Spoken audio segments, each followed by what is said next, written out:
السلام علیکم، کیا حال ہے سب دوستوں کا؟ ٹھیک ٹھاک ہیں؟ اچھا جی، اصول نعمت کے لیے آج کا ٹاپک ہم شروع کرتے ہیں جی۔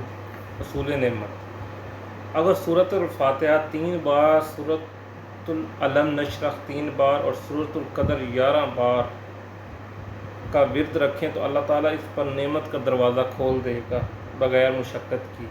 سبحان اللہ۔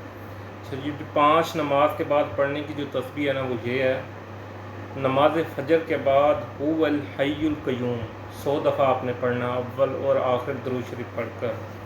نماز ظہر کے بعد هو العلی العظیم، یہ بھی 100 دفعہ پڑھنی ہے، اول و آخر درود شریف کا ورد لازمی ہے۔ نماز عصر کے بعد جو ہے هو الرحمن الرحیم 100 دفعہ۔ مغرب کے بعد جی هو الغفور الرحیم، یہ بھی 100 دفعہ ہے۔ اور جو نماز عشاء کے بعد ہے هو اللطیف الخبیر۔ اچھا جی، مشکل سے مشکل کام اگر آپ کا حل نہیں ہو رہا تو آپ اس وظیفے کا ورد کر سکتے ہیں۔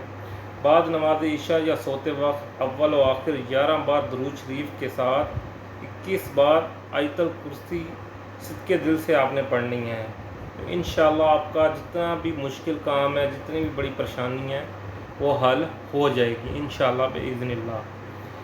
اچھا جی، ایک اور وظیفہ ہے جی، تمام پریشانیوں سے نجات کا یہ بھی وظیفہ ہے جی۔ بعد نماز فجر مدرجہ ذیل آیات آپ نے پڑھنی ہے یقین کامل کے ساتھ، انشاءاللہ آپ کو پریشانی سے نجات مل جائے گی انشاءاللہ بإذن اللہ۔ پہلا ہے جی وکفی باللہ ولیم، وکفی باللہ ولیم۔ دوسرا ہے وکفی باللہ نصیرم۔ تیسرا ہے جی وکفی باللہ حسیبم۔ چوتھا ہے وکفی باللہ علیمن۔ پانچواں ہے وکفی باللہ وکیلم۔ اور چھٹا ہے جی وکفی باللہ شہیدم۔ جس میرے بھائی کو اگر سمجھ نہ آ رہی ہو تو وہ مجھ سے بے شک کمنٹس میں پوچھ سکتا ہے، میں اس کو وہ سینڈ کر سکتا ہوں۔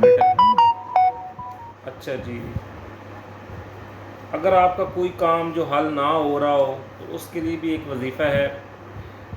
تہجد کی نماز پڑھ کر آپ نے تہجد کی نماز پڑھنی ہے صاف لباس میں، 2 رکعت نماز نفل اس طرح پڑھنا ہے کہ پہلی رکعت میں سورۃ الاخلاص 10 مرتبہ، دوسری رکعت میں سورۃ اخلاص 10 مرتبہ، یعنی پہلی رکعت میں بھی 10 مرتبہ اور دوسری میں بھی 10 مرتبہ۔